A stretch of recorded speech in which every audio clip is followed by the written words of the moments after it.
Hi, everyone. My name is Divya Martin, and I am the head of client and community engagement at Shenomics. And today I have with me two very special people, for us at least at Shenomics. We have Swati Vasishta and Anchal Gupta, who are fellows from our 2018 Lead Like a Girl fellowship. So that was the year we began the fellowship formally at Shenomics. And I'm very excited to be talking to the two of them because there's a lot that we have seen from our end that they have grown into over the last few years. And I'm very excited to be, talking to them about what this growth has looked like for them. So a little bit of a brief about Shenomics and the Lead Like a Girl program as well. We are, in our third year of the fellowship this year. And when we started off our fellowship program, the whole idea was looking at, okay, what is something that can really add value for young women leaders, right, who are really early on in their careers looking to make an impact in the world. And that's when we designed and, launched the fellowship in itself. So this is a 6-month journey where we take in a certain number of fellows each year. And every year we take them through 6 months of training, 6 months of one-on-one coaching. They get access to mentors. And one of the main ways that we actually, look at the kind of impact this fellowship has made is to ask each of our fellows to do their own impact project, which impacts the lives of 100 other young women. And I still remember the impact projects that Swati and Anchal, launched at that point. So first of all, I'd like both Swati and Anchal to please introduce yourselves so that everyone who's watching knows who you are and what you're doing right now. So Anchal, would you like to go first? Sure. So hi, thanks for inviting me. And I am a Shenomics first batch fellow. My name is Anchal Gupta. I run an organization called Center for Inclusive and Expansive Leadership. We provide solutions in diversity and inclusion to corporates. Yeah. Thank you, Anchal. Swati, what about you? Yeah, thanks, Divya, first of all, for having me over for this conversation. So by qualification, I'm an electronics engineer, and I started my career at Intel, worked there for a while, and then moved to Qualcomm. And I've been in the domain of technology for over 6 years now. And now I have sort of made a shift into something else, which we are going to talk about soon in this conversation. But yeah, I've been in the domain of technology for a long time. Sure. So thank you so much for being here, both of you. And one of the main things that I really valued in the fellowship when we were curating the whole thing as well is that we've been very mindful about having a very diverse cohort every time. So each cohort, if you looked at it, would have people from, like you said, right, like Swati, technology space. We've had people from, Anchal at that time was in a different space. So we had people from the social sector, from corporate, from entrepreneurs. So we had quite a nice, mix of women leaders which then actually allowed each cohort to also learn from each other, right? So let me then begin by asking both of you, and maybe Anchal, you could respond to this question first, but where were you when you applied for the fellowship, right? Now, it's like almost 3 years ago. Where were you then, and where are you now in your own leadership journey? So it's interesting that Swati mentioned that her path has shifted, because when I joined the fellowship journey, I was in the education sector trying to set up a not-for-profit organization in the space of diversity and inclusion for children. And after the fellowship, it so happened that I decided to change my tracks altogether and shift to corporate sector. And I'm running a for-profit company now in the same domain of diversity and inclusion. Yeah. Yeah, so I mean, it's really interesting that Anchal and I have actually swapped our roles in the sense that, we both entered the fellowship doing like two different things, and, post the fellowship, we sort of swapped our roles in a very interesting way. So once we've completed the fellowship, right, there were so many questions that were just, just given to us, and it was like not really answered well, right? So it took me like the last 2 years to sort of continue answering those questions. And during this time, I actually took some major decisions when it came to my career. So I made a radical shift from technology to finance in the last 4 months. And so now basically I'm a stock market trader. I trade full time along with my husband, who of course has been in this domain for a long time, and he has done a lot of groundwork for me to, sort of build on and everything. But going forward, what I really want to do in this space is to sort of build a platform to help women to start trading and investing and just, taking charge of their personal finance.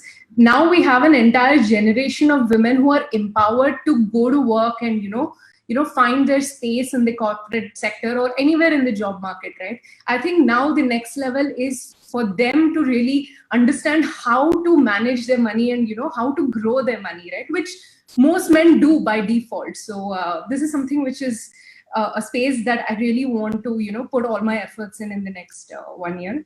So that's really where I am now. So yeah. That's so fantastic. Yeah. I mean, I was in awe of your work earlier, and I'm in awe of your work now. Oh my God, yeah. So Anjal, I really want to understand, right? Like, so what were some really specific aspects of the fellowship that, sort of caused this whole transformation to start, right? Like, I'm sure it was not just a professional transformation, but also on a personal level, right? There were just so many things, and it meant different things to, different people. You went on to something else and I went on to something else, and we both attended the same sessions. That's the beauty of it, right? So what was it in specific that really, stayed with you even after the fellowship? So the highlight of the fellowship for me was a mentoring experience. Right. I was mentored by Shalini Natraj. She was the head of diversity and inclusion at Target. And now she's leading the global HR at Maersk. And I think she redefined the entire experience of mentoring and a mentor-mentee experience for me. She built that kind of relationship with me, which helped me to reflect, which helped me to build that confidence that I can lead a sector and I can learn and grow in the process. So I remember that when this idea came up, I went to her and asked her if I should take a step towards it. And she was so encouraging of the fact that I want to do something here. She asked me to send her certain questions and the idea, and then she gave me feedback on it. So that was one.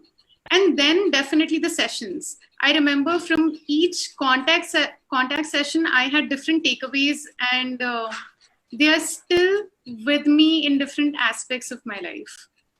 Right. How about you? Which was your favorite aspect?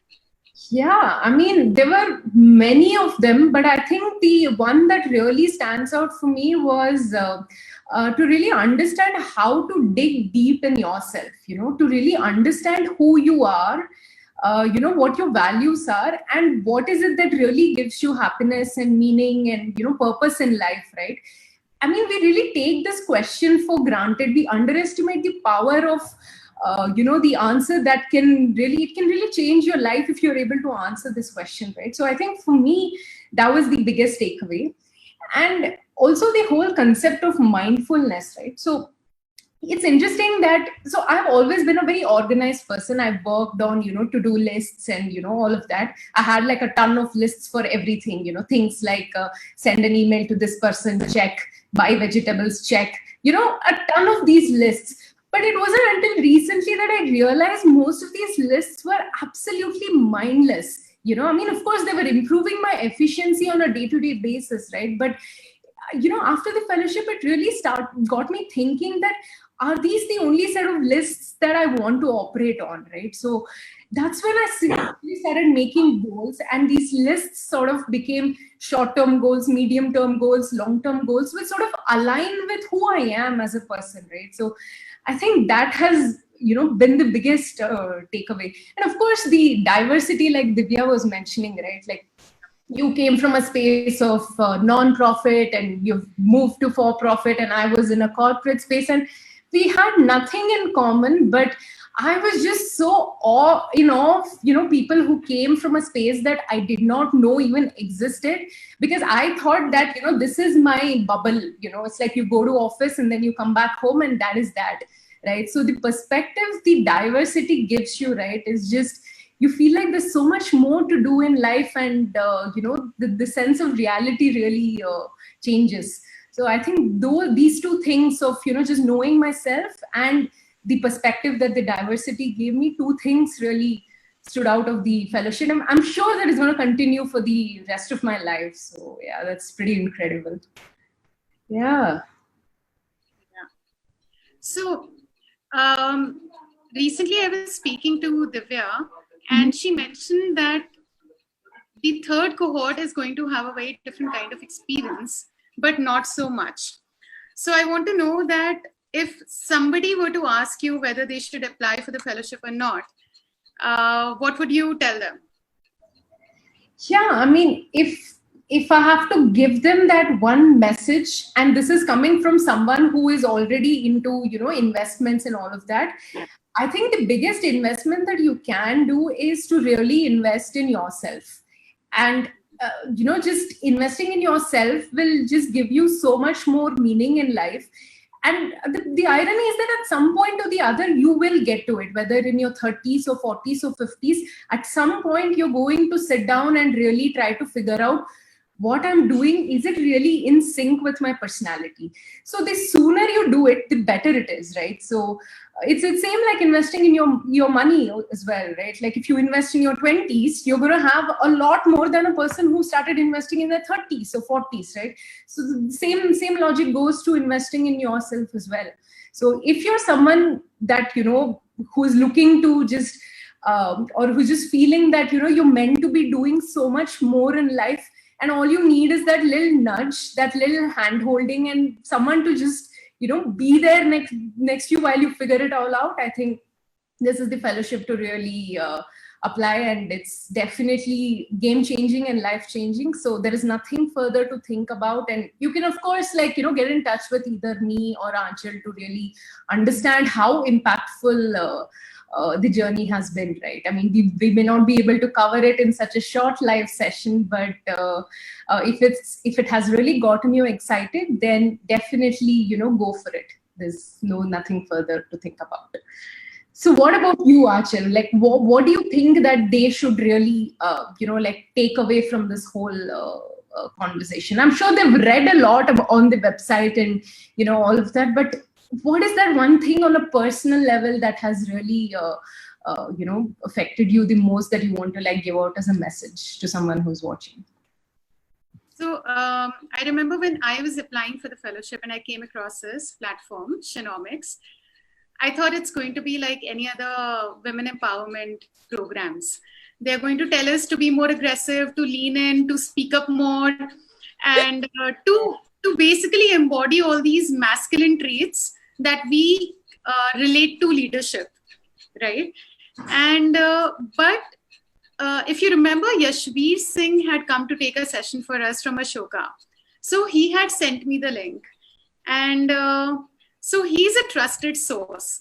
And I thought if he's sending me the link, then I should at least apply for it. I love the questions that they asked in the form.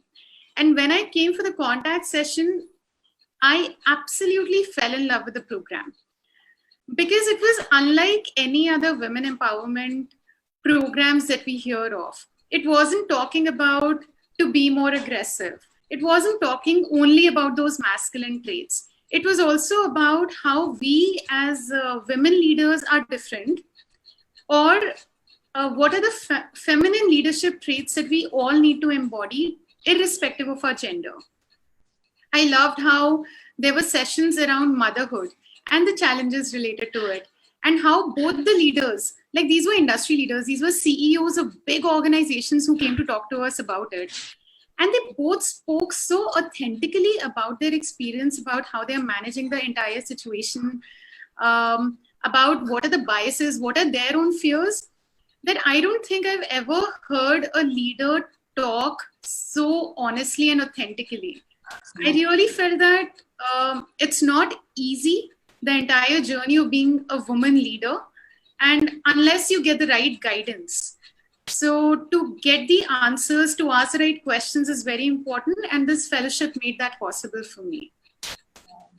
Yeah, absolutely. I think I totally agree on the whole, how to really lean into who you really are, right? Instead of trying to become something that, you might be okay with temporarily, but it's not going to last, right? I mean, we are who we are. So I'm really glad that this fellowship enforced that. And, that actually gave a lot of us, we made peace with ourselves.